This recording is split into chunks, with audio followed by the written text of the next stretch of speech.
non-alcoholic. Harold and I are going to spend about 35 minutes, 40 minutes doing step 11 and 12, which would be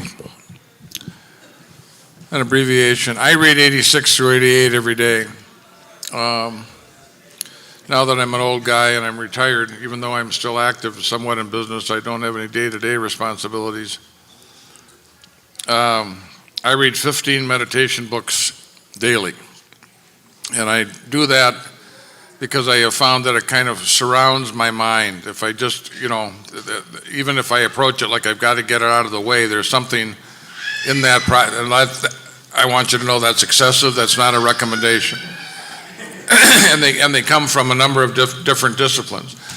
But because they come from all different directions, something in that process stops me, slows me down, connects with me. And it is an important way for me daily to connect with who I am and what I'm about. The practice of prayer and meditation, I'm a little stronger in meditation than I am in prayer, but I'm better with prayer than I have been ongoingly, are two of the most wonderful practices that we can have. And when taken together, as Bill said, they provide an unshakable foundation for our spiritual growth. Bill reiterates that we aren't cured. We've been granted a daily reprieve contingent upon the maintenance of our spiritual condition. And that's what we're about.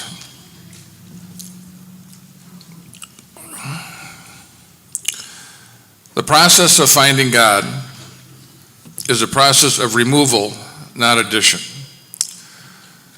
One of the core wisdoms of our program was the removal of the obstacles that were blocking us from the sunlight of the Spirit. We remove the external obstacles, the circumstantial obstacles, we open ourselves up to the power, and then we, through inventory, deal with the grosser elements of our dysfunction.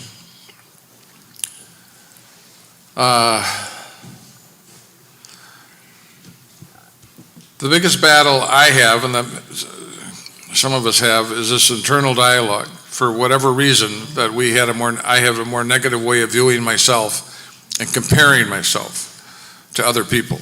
One of the reasons I mentioned that we put a word in for ordinary members of Alcoholics Anonymous is I find myself comparing myself. I want to be able to do the prison work that's Harold doing. I want to have a group like Joe's. I want to have, sponsees like my sponsor had, And then I think, well, I'd also like to be married. So maybe I couldn't do all those things.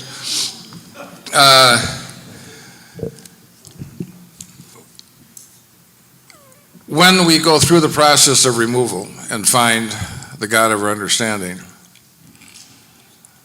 at the end of that journey, you will find out that you are where you started, that you traveled nowhere, that you have always been everything you are right now. I remember when I was about 7 or 8 years sober, we started a conference, and we had Chamberlain for the first 5 years at the conference. We used to corner him up in his room till all hours of the night. He would hold court with about a dozen of us gathered around his feet. He looked at me and he said, "Son, you're not going anywhere. You already are everything you're ever going to be." And he looked at me and he said, "You seem disappointed in that." And I said, "Hell, I don't understand it."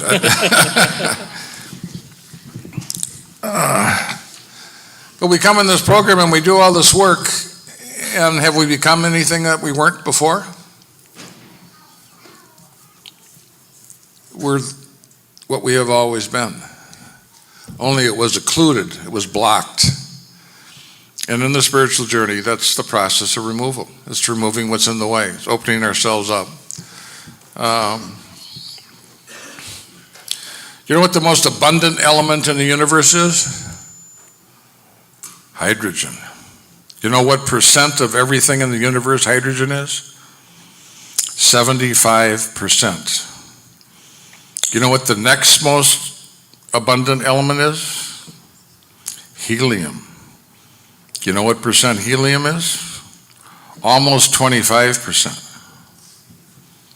Now it seems impossible that 99.5% of all the elements in the universe are hydrogen or helium. Everything else is a rounding error. After the Big Bang, about with the Big Bang was 13.5 billion years ago. In the cluster that we now call the Milky Way, with 200 billion stars in the Milky Way, that we didn't know there was another universe. We didn't know there was another universe, what the hell is the Milky Way? That we didn't know there was another galaxy till about 1950. And now there are billions of galaxies. Around 6.5 billion years ago, there was a supernova explosion. The other elements that we get, carbon and iron and magnesium and all of that, are formed inside a star. Star is a nuclear furnace, and in the heat of the star, heavier elements are formed until they reach iron. And when it starts making iron, the star starts to die. And it implodes on itself, and in that more energetic furnace, the heavier elements are made. And so almost everything that the Earth is comprised of was made 6.5 billion years ago inside a supernova explosion, and all the gas and dust from that supernova explosion became our planetary system. About 4 million years after, and so the Earth coalesced just through gravity, just started to gather other things around it and form itself, and after it formed, about 4 billion years ago, another planet banged into Earth and formed our moon. It threw out enough material from the Earth to form our moon, which changed our atmosphere and allowed life to start. In each of your bodies, there are 30 trillion cells, providing a million pieces of paper are as tall as the Empire State Building. 1 billion pieces of paper are as tall as Mount Everest. 1 trillion pieces of paper would go to the moon and back numerous times. And in your body, there's 32 trillion cells providing tests and functions, automatically doing your digestive system, your elimination system, your blood system, your oxygenation system. They just recently had, I think, 2,500 of the most powerful computers in the world serially connected, and they were able to function at the level of the brain for, I think, a minute. The brain is one of the most complex. We are the top of, we are these marvels walking around. We're on a bus traveling through paradise with the shades down, wondering about who has the most money on the bus, who's the prettiest person on the bus, who's the best person on the bus, who's the most important person, who has the most power, who insulted me. I mean, we just can't appreciate. And in all my wife has a natural healthiness that I envy. She has a spiritual connection without work, not like she doesn't do work. She has a natural spiritual connection that I have to climb mountains for because of the busyness and neurosis that I carry around. I believe for myself at the last analysis that I got to, I remember my spiritual advisor. I lost my spiritual advisor and my sponsor about 5 years ago.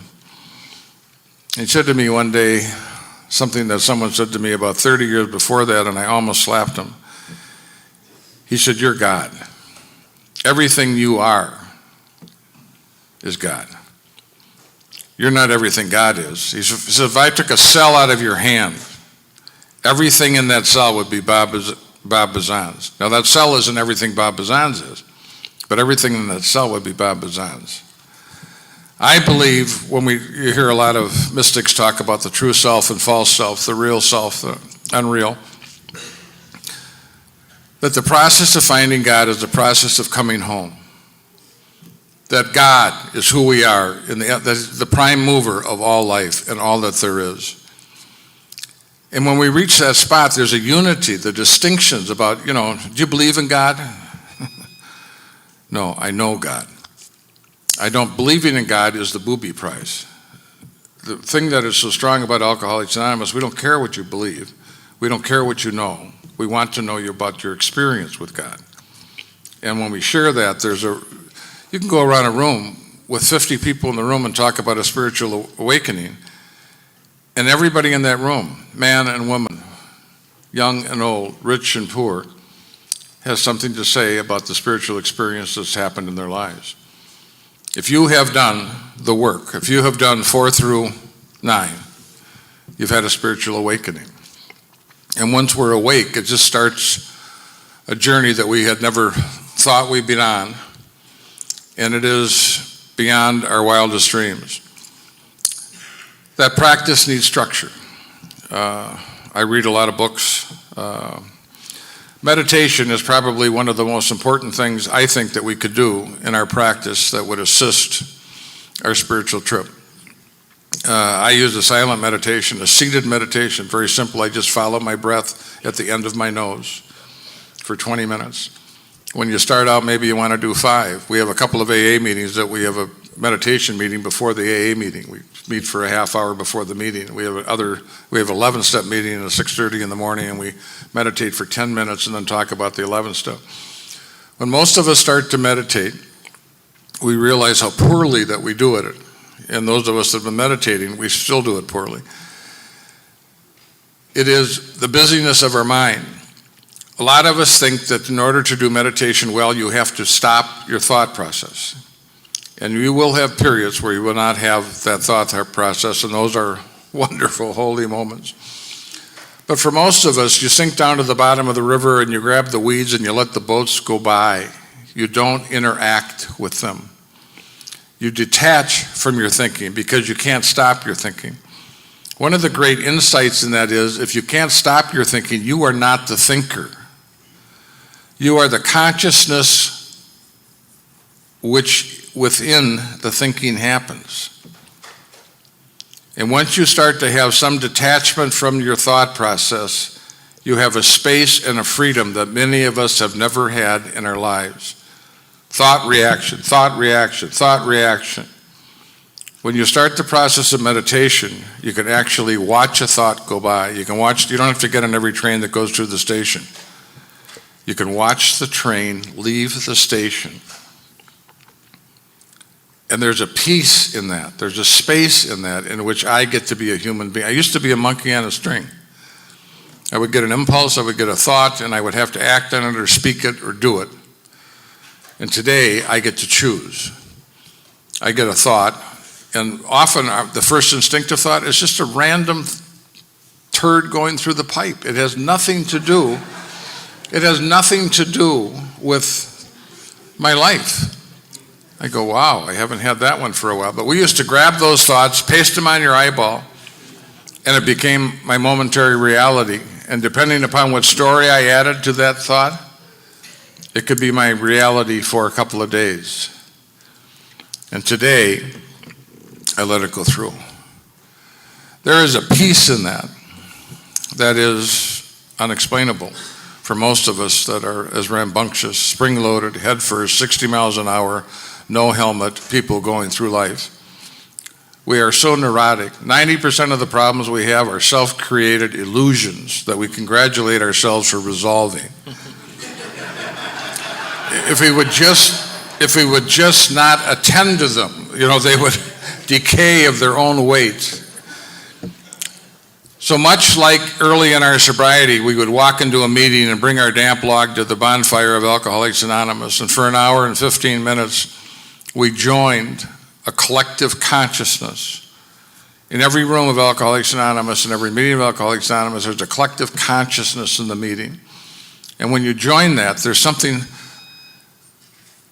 just in that unity and in that collective consciousness, there's a peace that we didn't have outside. And after we start doing that on a regular basis, little by slowly, we are able to take some of the consciousness in that room out into the world. When you meditate and you have the detachment from your thought and you stop the mind-boundness that most of us have, most of us really think we're the thinker and the thoughts represent the real truth.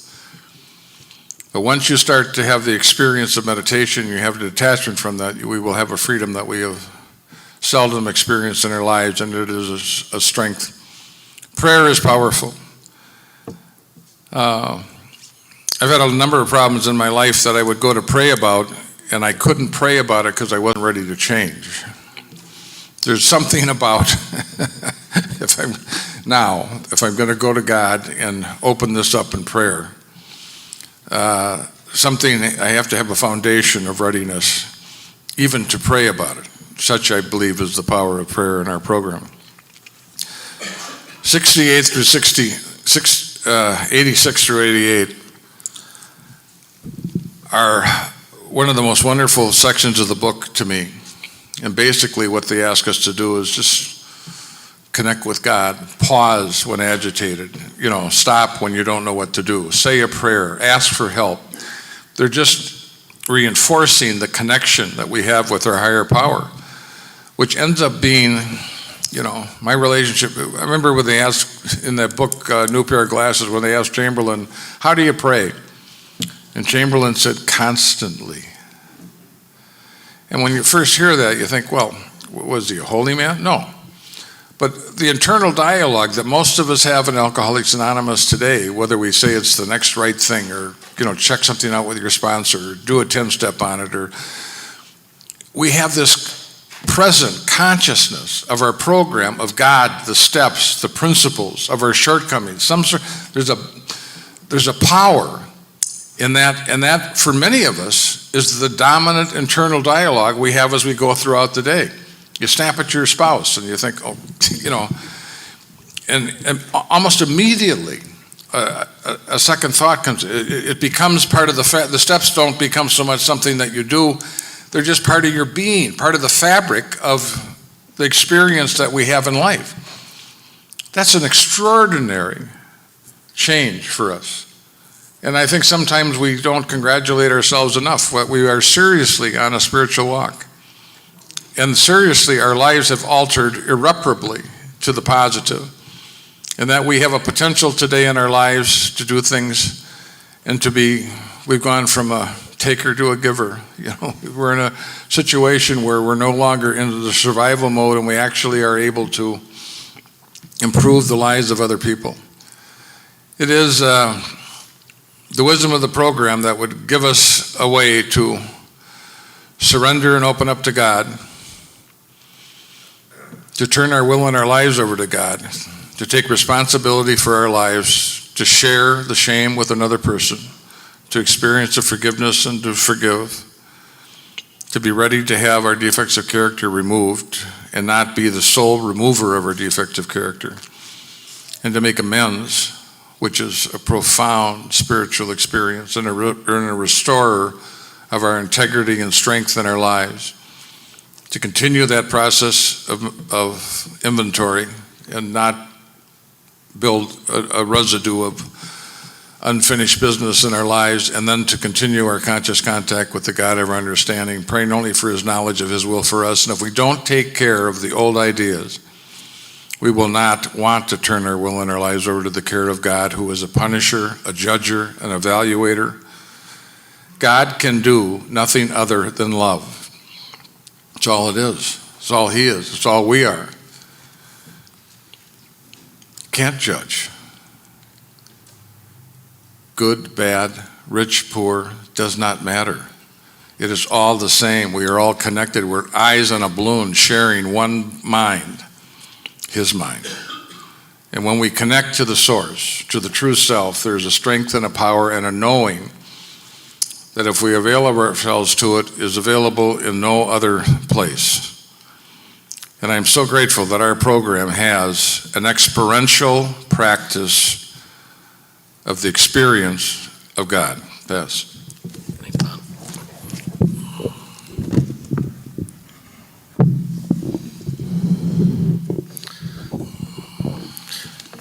We're in football season. There's a story about a very self-centered guy. He loved football. I seen the little guy running around here earlier, and this particular guy had a 7-year-old kid, and this kid demanded attention from his father all the time, and he tried to give it until football season come along, till the football game come on, Monday Night Football. And this kid came in and kept hounding him, hey, come in here, let's play this video game, come in here, let's play this, come here, let's do that. And he was just looking for any distraction so he could get absorbed into his TV show. And finally, he found this old newspaper, and it had a picture of a planet on it. He says, here, I want you to go take this. He rips it all up in a bunch of pieces. He says, do me a favor, run in another room, put this all together, and when you get it all done, you come back and get me, just to buy time. And he handed it to the kid. The kid took it in the other room, wasn't gone very long at all, and he comes back, and he's got a big smile and says, well, I got it, I'm done. He says, you're done already? He goes, that's not possible. He goes, no, I'm done, I got it done. So he walks in the other room, sure enough, there it is, all put together. And he said, how did you do that? How did you do that? He says, well, it was pretty easy because on the other side of that page was a picture of a man's face. And I just when you put the man together, the world come together very easily. And that's what all these steps bring us to do, right? Is to put our world back together. But for what reason? For what reason? Just to be sober and go to meetings and not drink anymore? Is that our real purpose? You know, that's the thing I talked about yesterday. What is our real purpose in life? And we launched it out in step 9, and step 9 tells us our real purpose. And we talk about 3 purposes here all the time: our singleness of purpose, our primary purpose, and our real purpose. Our real purpose is to fit ourselves to be a maximum service to the people about us, which includes everybody. Or as in the vision for you says, as you go through this process of carrying the message, you'll learn the old adage, what it means to love thy neighbor. You know, and it's not just in these rooms, it's at every aspect of our life. We're supposed to carry this attitude of love and service out into our life. And so the 12th step offers us that opportunity. Bill gave it a great term. I call it spiritual intoxication, because that's what it is. That exchange that happens from one alcoholic talking to another alcoholic. As the book says, it provides immunity when nothing else will work. It's the bright spot of our life. Frequent newcomers it's something we don't want to miss. We want to engage in all these things. On page 109 of the 12 and 12, Bill gives a term to this, and I've always loved this term for years. And I'll read you this term on page 109, what he calls it. And it's awesome. You know, and it says, so practicing these 12 steps, we had a spiritual awakening about which we finally there was no question. Looking at those who were only beginning and still doubted themselves, the numbers of such experiences we could predict that the doubter who still claimed that he hadn't got to the spiritual angle and who still considered his well-loved AA group the higher power would presently love God and call him by name. And as I shared with you yesterday, that was my story. I came to believe in you people. I still believe in you people. I believe 100% that God led me to Alcoholics Anonymous. And it's through my relationship with you and by my encounters here and my exchanges and communion with you people that I have this loving relationship with a power greater than myself. And I can call God by name. Now, what about the rest of this 12th step? That wonderful energy it releases and the eager action by which it carries our message to the next suffering alcoholic, and which finally translates the 12 steps into action upon all of our affairs, is the payoff. And this is the term it gives it, I love it. The magnificent reality of Alcoholics Anonymous. And what is that reality? Mark Twain had a quote one time. He says, the most important day in your life is the day you're born and the day you figure out why.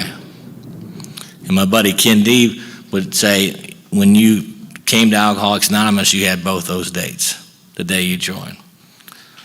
You know, the day you were really born and the day you know why. And I believe that with all my heart, that's what I discovered here.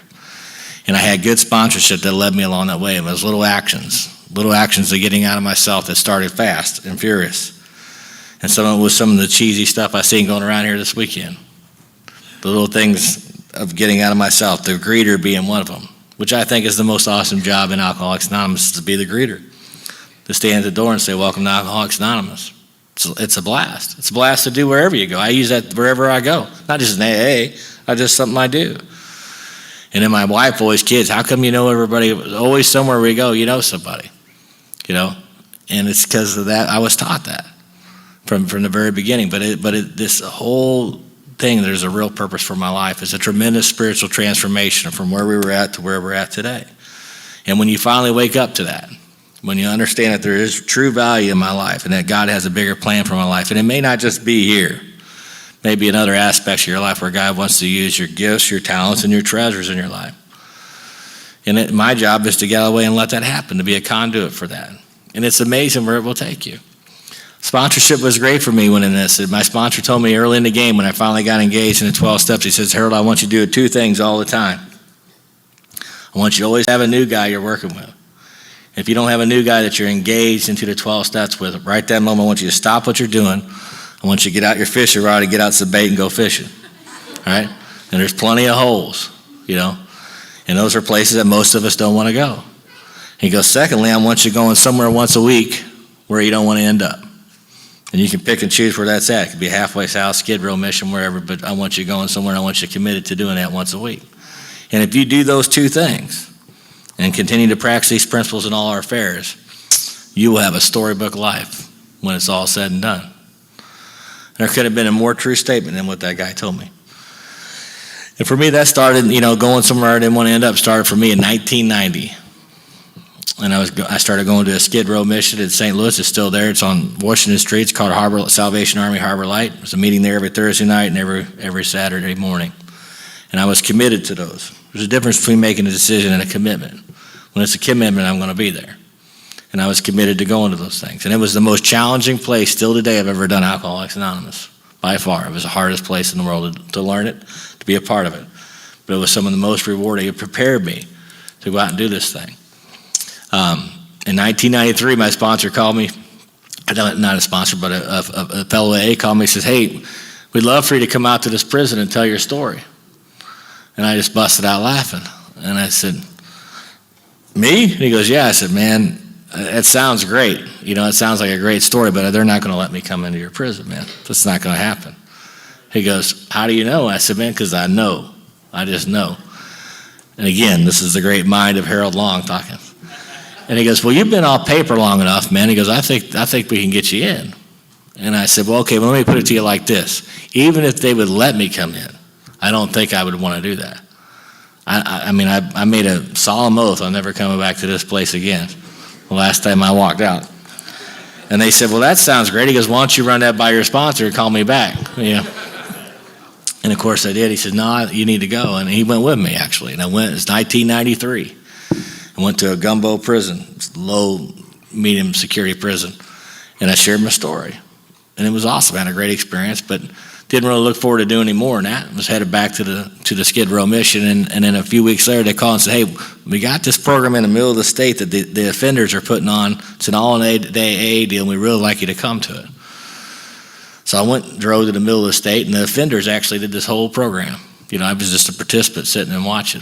But I was blown away by the level of commitment these guys had behind the walls. And a few weeks later, they said, hey, Harold, would you be willing to come to this maximum security penitentiary and start a meeting? We need a meeting in there.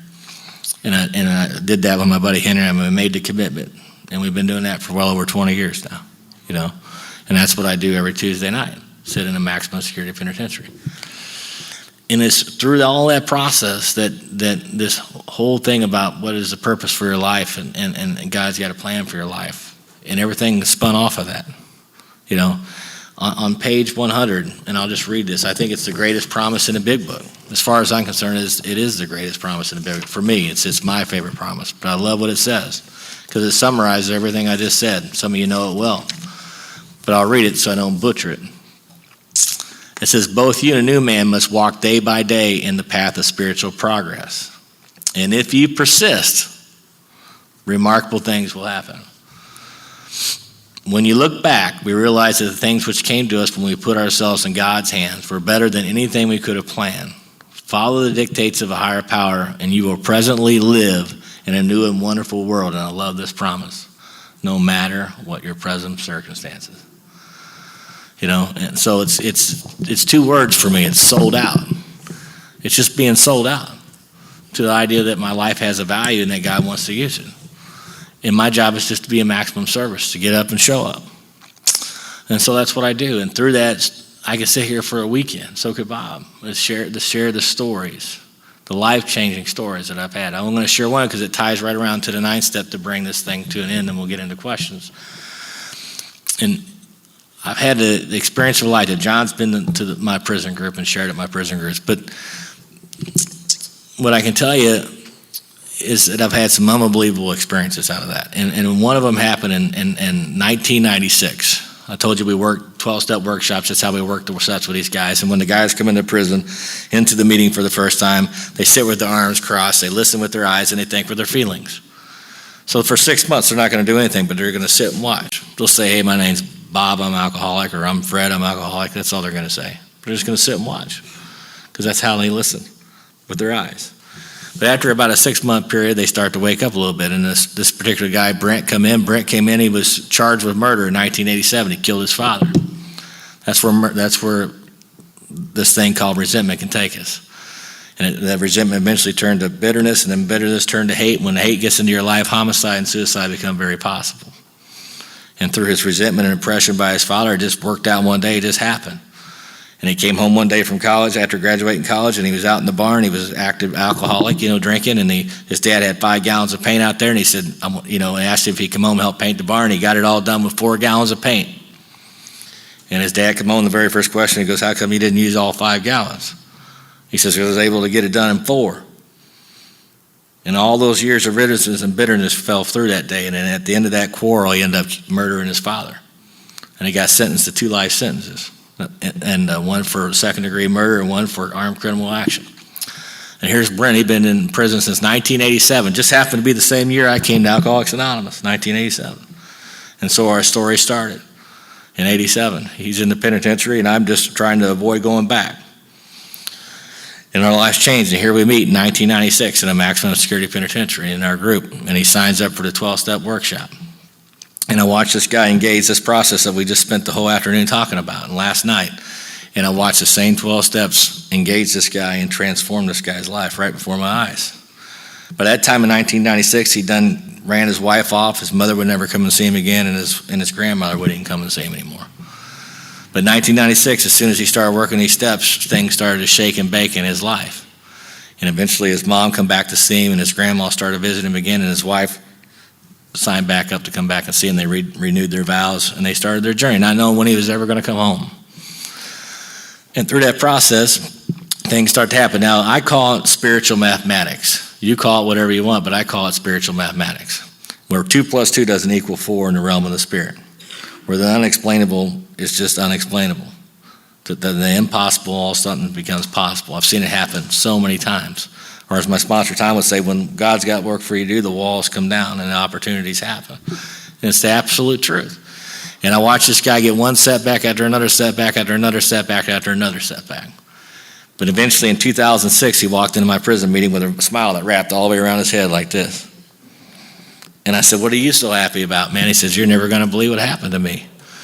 I said, what happened to you? He says, I got an out date. I said, you got an out date? He goes, yeah, I got an out date. He goes, I got a 2-year out date. I'll be out in 2 years. 2008 came, and he got out. I said, Brent, I tell him like I tell every other offender that gets out. I said, I want you to get out. I want you to call me every day until we feel it's not necessary anymore. So his first day out, he calls me. He says, hey, man, I'm on this thing called a cell phone. I said, awesome. How's that working for you? He goes, it's crazy, man. 21 years. He did 21 years to the date. Should have easily done 30, minimum. He goes, it's crazy. And he got home that night. Next morning, he calls me, 9:30 in the morning. I said, hey, Brent, how you doing? He goes, oh, man, I've had an incredible night. He says, you're never going to guess what I've been doing.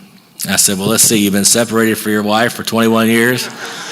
I can imagine what you've been doing all night. And he started laughing. He says, no, man, I'm not talking about that, man. He says, you're not going to believe it. I said, tell me. He says, I've been opening gifts all night, man. All night and all morning. I said, gifts? I said, what, like welcome home gifts? He goes, no, man.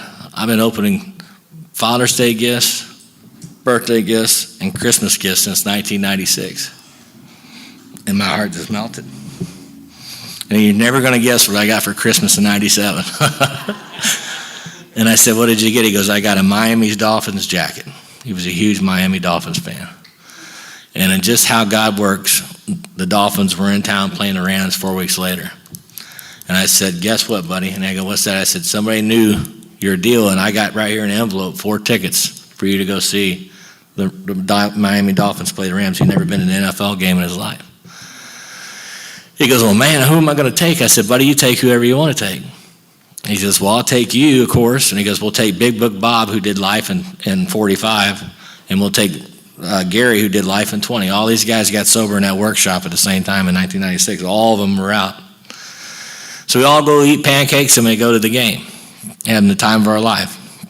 At halftime, we all just had to sit and pinch ourselves for even having this experience. At halftime, the lady that was sitting in front of us turned around and she says, "Man, you boys are having a blast." And I said, "Yeah, that's right, we are." She goes, "It's amazing." I said, "What's so amazing?" She goes, "You guys aren't even drinking." I said, "I know, ain't that crazy?" And she goes, "It's a good thing." And I said, "Why is that?" She says, "Because you boys would probably end up in jail or something." And I said, "You're right." About 6 months later, we were on the west side of the state of Missouri. Brent and I were asked to come over and do a dual program in the Department of Corrections to share. And we went and with the whole objective to go do that. But on the way back, we were going to do his amends work. He grew up 25 miles from where my Uncle Bob lived. And I said, "Well, let's go back and we'll knock all this out." His mom died while he was in prison. His grandma died in his prison. Obviously, his dad was dead. So all his amends work was going to be in paper. And we go back to do our deal at the corrections deal. On the way home, I said, "Hey, let's stop at my Uncle Bob's." My Uncle Bob was preaching this Sunday in this little country town. They're having their little church anniversary. It's a potluck. Man, it's going to be rock, country, fried chicken, tomatoes. You can't beat it. I'm all over it. So we go to this little bitty town, Ormond, Missouri. And that church was this one little section was all there was in this little bitty country church. My Uncle Bob is the pastor.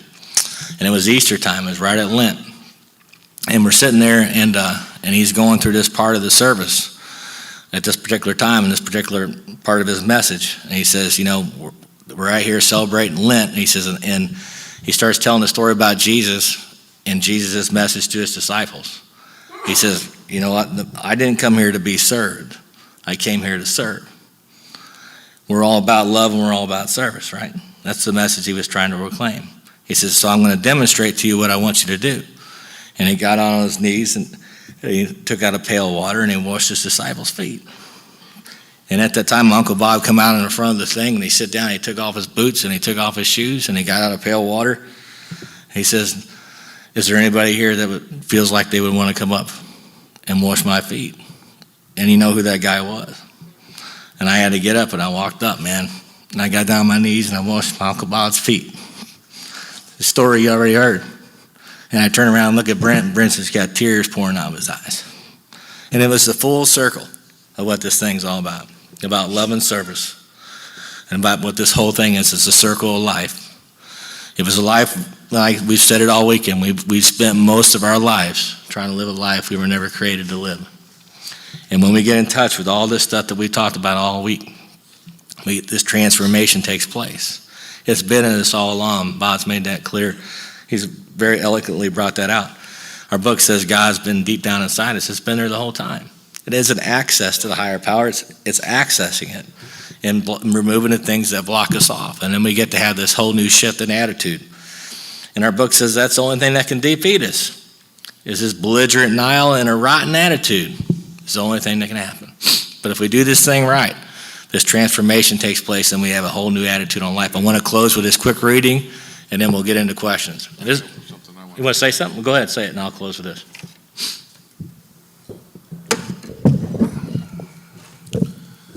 I want to read part of a letter that Bill Wilson wrote to Mel Barger in 1956. Mel Barger wrote a book called My Search for Bill W. Mel's a longtime historian, book writer.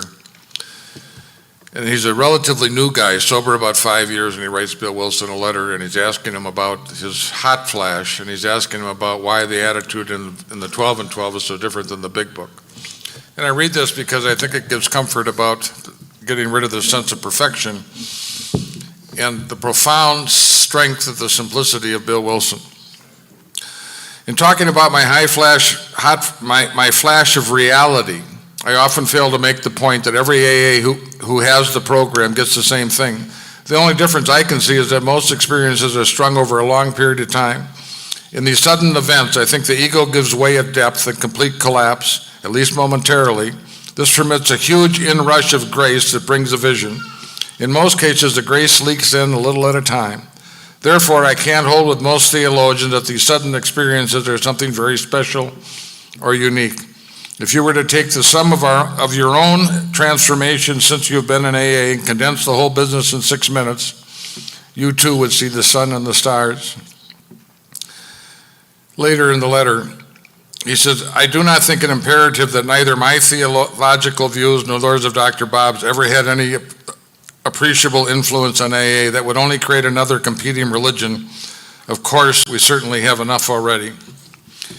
Even at my worst, and that has been often damn bad, the sense of the presence of God has never deserted me. My doubts have been about myself as an ongoing human concern. Never has there been any question about the ultimate destiny of us all or God's justice and love. Long ago, I became a pupil of AA all around me. People were doing better with themselves in a spiritual sense than I ever could. In my role as Mr. AA, I have been enabled to manage fairly well. But as one neurotic drunk trying to get along and grow, I have often been pathetically rebellious and rationalized. Practically all the sins I didn't have time for when I was drinking, I've since fallen for in the last 12 years of life. Despite all my blessings and opportunity, I spent 8 years in depression, sometimes a very severe one. However, there's been a profit for AA in this state of affairs. The depression kept me off the road and from making speeches. In fact, I was forced to sit home and ask what would become of AA and what would become of me. As a result was the 12 traditions of Alcoholics Anonymous and the present service structure. And maybe I grew up a little myself also. At any rate, I hope so. Dr. Bob was made of better stuff. In his personal life, he always came much closer to spiritual achievement than I ever did. He seemed never to be victimized by the awful conflicts. Thus, I'm not sure because he was such a stoic. Unlike me, he was a vast reader of spiritual and psychic literature. He had a great library of it. By contrast, my own reading has been very sparse. I have rather relied more on observation and conversation. I guess I'm still a pie shopper, still a shopper at the theological pie counter, still wondering, in many respects, what it's all about. So, my friend, you now have the latest bulletin of my own state of grace. I mean, writing a letter to a newcomer. I do hope it helps reduce any overestimate that you may have had of me. And I do hope for another thing that's really impossible, that someday this society will let me be just a plain member.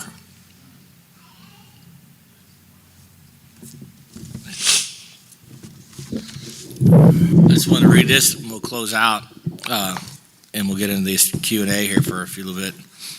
But this is written by a guy who's not an A, but he just summarizes what I think, what the shift in attitude that we have. And what's our promise to say? Our whole attitude and outlook on life will change. But it's easy to miss it. It's easy to miss the ship sitting right in our front yard, as we've talked about all weekend. But I want to read this because I really believe it is. We talk about an attitude of gratitude and recovery. And I believe this is what it all comes down to. And it says, the longer I live, the more I realize the impact of attitude on life. Attitude to me is more important than facts. It is more important than the past, than education, than money, than circumstances, than failures, than successes, than what other people think or say or do. It is more important than appearance, giftedness, or skill. It will make or break a company, a church, a home. The remarkable thing is we have a choice every day regarding the attitude we will embrace for the day. We cannot change the inevitable. The only thing we can do is play on the one string we have, and that is our attitude. I am convinced that life is 10% of what happens to me and 90% how I react to it. And so it is with you. We are in charge of our attitudes. That is our responsibility. There's a great old-timer secret, and my buddy Ken shares it all the time. You don't have to wait for 5 years from now to start acting like the guy you want to be or the lady you want to be. You can start that process today. It's all by choice, and it's all by attitude. Alcoholics Anonymous changed my life. It changed my attitude. By the grace of God, I hope it does to you. Go ahead.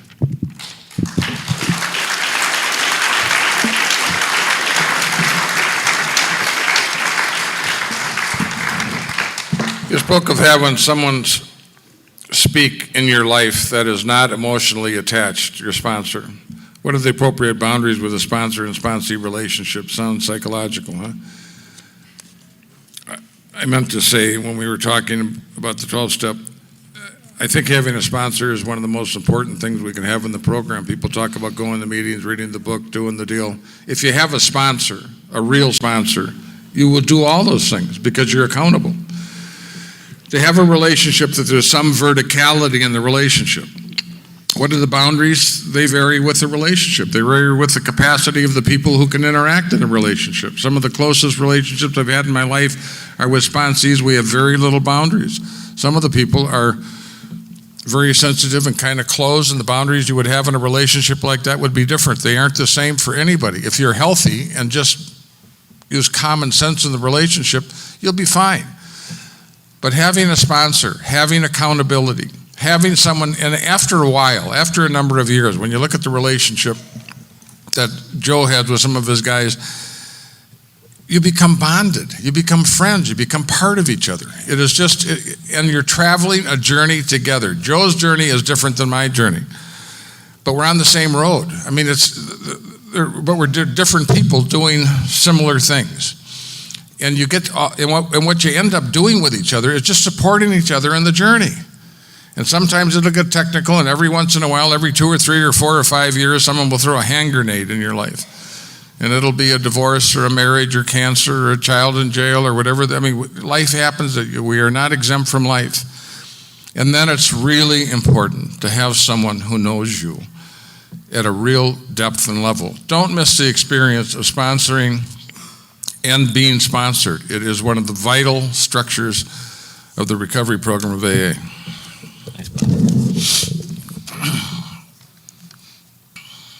It says, Harold and Bob, I'm on step 6 and 7 and struggle with porn and masturbation. I believe this has affected me in many ways and hindering my growth. What have you done to surrender this behavior? If you haven't gotten through this, why not? Well, I think it goes back to what we shared about earlier. And it's not about, it's when it becomes objectionable to me when things change. That's when it becomes when things change. If it's not objectionable to me, I'm going to continue to do it. No matter what it means to you. Because I'm a get high freak. Most of that stuff is just about intoxication anyway. It's all about the chase. It's like as soon as the mouse catches a cat, he's ready for it to be dead. How many times you engage in something and you're trying to figure out how to get out of it before you ever even get to the end of it? Because it's all about the chase. We're get high freaks. We're power freaks. We want to be in control. And that's just part of our way of being in control. So we think, it's a choice I make. It's a choice I have. Bob talked about he got down on his knees and did a thorough 6 and 7 for the first time in his life. And immediately the compulsion to gamble was gone, immediately. But it became objectionable to him. Until it gets to that point that it's objectionable, I don't want to move off it because I'm still playing God in my life. I think I got control of it. It always starts small. Anything like that always starts small, and then until it's a 2-ton elephant on my life. That's how all stuff happens. It's that delusion that we're in control of it. Anything that's dark, anything that's going to separate me from God. I've had people call me up and say, hey, man, what do you think about pornography? What do you think about, what do you think about going to strip clubs? What do you think about all that stuff? And I said, well, I just asked this one question. Is it bringing you closer or further to your relationship with God? If I do this, is it going to bring me closer to God? Can you pray about it and ask for God to improve it? Hey, God, I want to watch pornography tonight. Hey, please let me watch it to the extent I've never watched it before to get the most out of it. And let me have just a tremendous amount of experience. It's all those little things, but we're intoxicated, get high freaks. Now we got social networks. Now we got little text machines. Now we can do all this stuff, and we get in a trap. We fall into a trap. It always starts small. We think it's no big deal. You see the girl, she's on the email list. We send an inappropriate email. We get an inappropriate text. We have the emotional affair. Sometimes the emotional affair is more damage than the physical affair. It's all part of our character defects, but it's because we want to play God. We want to be in control of our own life. We think we can control all this stuff until the next thing you know, it slit our throat and threw us out of the car. That's what it does. So I got to ask all these things in my life. Any of these things, any of these character defects, gambling, improper sex, whatever you want to call it, sex relations can destroy me just like King Alcohol destroyed me. You get the jealous husband that comes in and blows your brains out. I remember a guy that only one time in his life did he ever go outside of his marriage. One night only. Went and picked up a prostitute, went back to the hotel, had a good time, thought it was great. When he woke up in the morning, went into the bathroom, on the mirror, wrote in lipstick, was "Welcome to the wonderful world of AIDS." One night experience. Count the cost. There's always a cost involved. I shared a cost with you. I shared a very painful cost with you today. I chose to live a certain way. What did it cost me? It cost me a relationship with a kid for 18 years, one that I really don't have today. There's always cost involved. Count the cost. But all I know is until it becomes objectionable to you, you're not going to do much about it. You'll keep it in the dark, and nothing grows in the dark. Nothing grows in the dark. If I'm not willing to talk about it, it's because I'm trying to control it. So I just challenge you, if you're not willing to pray for it to become objectionable to you, pray for it to become objectionable, because it will destroy you, it will separate you. That's all I got. I talked earlier about elevating something from the level of a complaint to a piece of business. The world today is a different world. The wind's blowing 60 miles an hour. You can lock yourself in a room with a computer and do pornography, gamble, order medication, sign up for credit cards. You can get in debt at a level that, we have taken almost every aspect of life and taken it to an unsustainable level. Addiction used to be that the world supported recovery. Today, the world supports addiction. Every element, poor baby, you're in pain, we're going to get you medication, we're going to get your credit card, we're going to get you money. Life should not be problematic. Bullshit. Life is difficult. It's wonderful. It's a privilege. And most of us have collapsed the distinction of our lives into the circumstances of our lives. The circumstances of our lives is not our life. It is not who we are. It is simply the circumstances of our lives. But most of us, because of the constant barrage, you're not okay if you don't have this kind of a body, this kind of a house, these kind of sunglasses, this kind of a phone, this cup of coffee. Everywhere the message is you're not okay the way you are. If we don't find a place to stand, to anchor ourselves in the wind of the world today, you get swept up in that. And we have a groove in our subconscious of addiction that once alcohol goes away, often those roots go someplace else and pop up in gambling, sex, and all those sorts of things. We are what we fill ourselves full of. And we are people that don't need separators. And those sorts of things that are secret and toxic and addictive have the same internal experience as our alcoholism had. They damage us. So, in those areas of my life, I had to elevate them to the... And just one point on that I think is key on that.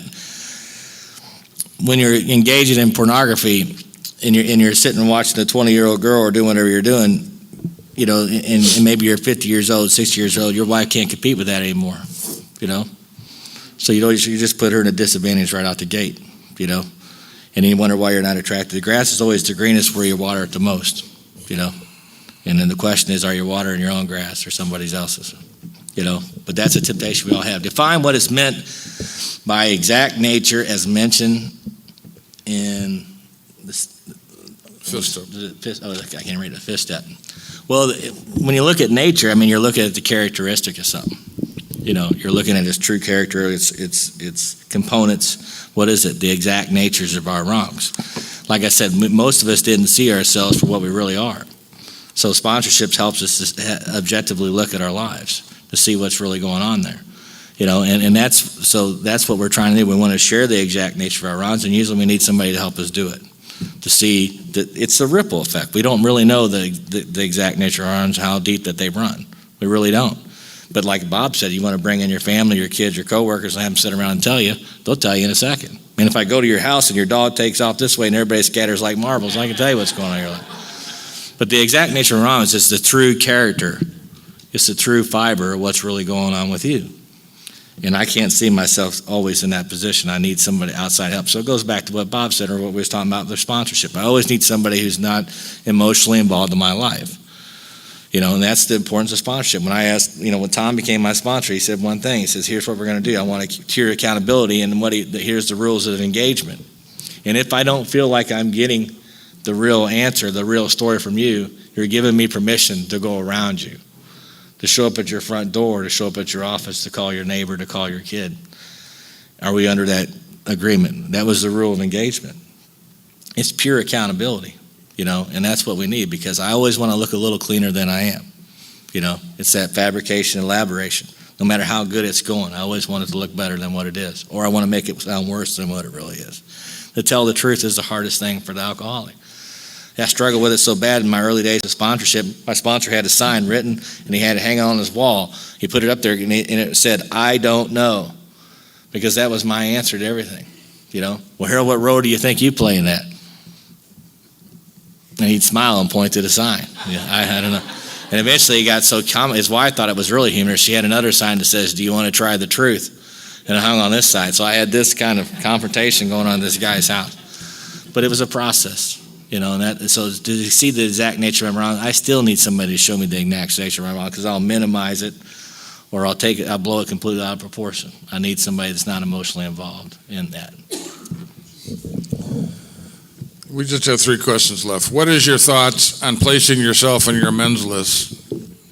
I don't have a big objection to it. I don't think it's part of the process. I think it's more psychological than spiritual. I think the whole step process is an amend process to yourself. Couldn't agree more.